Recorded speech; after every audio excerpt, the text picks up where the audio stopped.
So now let's look at what happens inside of you now as you reflect about having done this. What comes up for you? You started saying something about there was a more honest and direct way. I want to really dig more deeply into this. I wish that I'd said, I wish I'd been able to maybe resist, I guess, when this first opportunity came up. And rather than again keep on seeing this other person, I wish I'd just as quickly as possible just gone to Casey and said, look, either I had this opportunity and I really wanted to take it and let's talk about that, or I did take it and let's talk about that. I just wish that I'd kind of been more honest more quickly. So when I hear you say, I wish that I'd done this, I wish that I'd resisted, what I'm hearing in that is that you want to have the capacity to make choice in moments when you're really pulled, so that your choice to go there or not go there is much more mindful, first of all. Sure. Yeah. And I'm wondering if that moment of not resisting, as you call it, is one of the things that you most judge yourself for.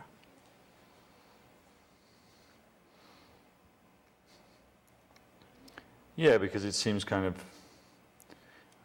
I could have just said no, right? And then we wouldn't be in this situation.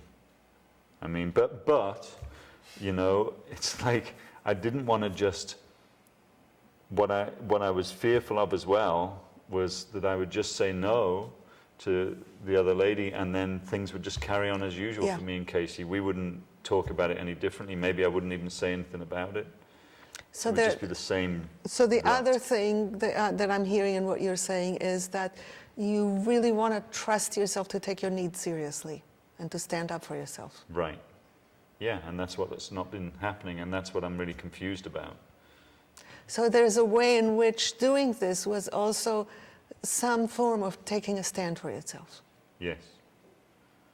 And that really what you're hoping is that you could learn to take a stand for yourself with Casey, in interaction with her, have the courage and the strength of heart to speak with her about it in a different way, and to tell her how extreme the situation had become for you. Right. Instead of taking this action without mindful choice. Right. Exactly. Yeah. Yeah. And when we agree to do something about the situation and then we don't, to actually follow up and to actually be, you know, rigorous about it. So you have some regret about not having done this bit of standing your ground within the relationship and really working on making it be what you want. Right. That's true. So take a breath for a moment. How do you feel in this moment about the whole thing right now? Where are you? Well, I'm worried about having those conversations now because of what you saw Casey's light right now, and but I'm feeling a little bit of relief just having you hear me without kind of pointing the finger of blame, which is plenty of other people are doing. And I feel bad enough already, so that doesn't help at all. You know, her friends won't even talk to me, and you know. Yeah. So you're still feeling really bad about yourself.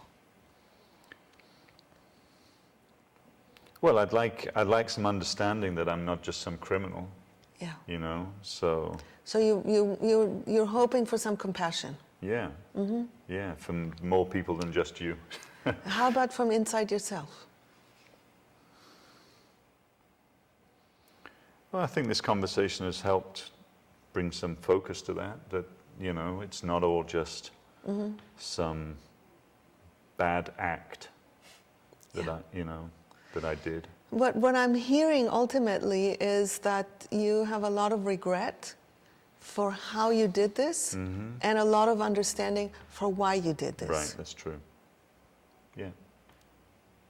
And I'm wondering if this is giving you some ground where you can imagine that you might have room to hear what Casey has to say and where she is, with my help.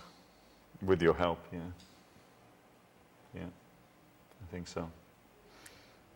Check inside. Do you imagine that you can stretch to do that? I just know that when she starts just like looking in that way that she looks, and just like it's just so pained and so like, you know. So the question is, can you face her pain? Because it's there. Can you find room in your heart to have compassion and tenderness towards her pain? Maybe.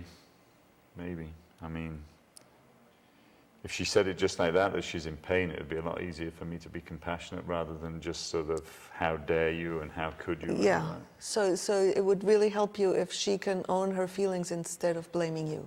Right. And Sure. that's part of what I will try to help with. Okay. Thank you. Thank you. Any questions from you, or shall we take a break? Yeah, I was just thinking, it seemed like three main things happened. And I want to check with you if what I'm seeing is what you're seeing. That one of the really important pieces is for Dan to have some compassion for himself, for him to understand why he did what he did.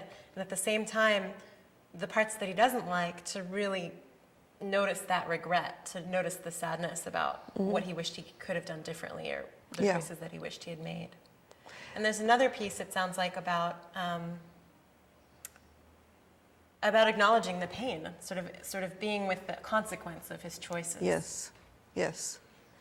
And of course, it's always easier to acknowledge pain when the pain is unarmored.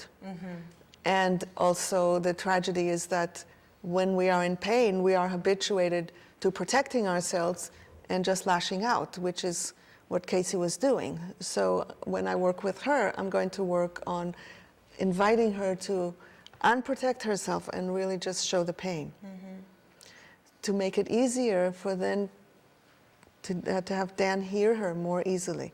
So it's very, very, very intricate. And also, it seems to me, quite difficult to do all those things, have total compassion for oneself, feel the regret of the choices that you made, and sort of be with the pain of someone you love. It seems... Which is why these kinds of conversations rarely can happen on their own without outside help. Because I can, whenever they falter, I can like infuse some compassion here, infuse some anti-blame here, you know, and just help the conversation move along towards being able to hear each other. Yeah. Thank you. I'm curious to see what happens with Allie. You mean Casey? With Casey, right? Role playing. So with that, we're going to take a break, and when we come back, Miki will be working with Casey. Stay tuned. Takes me between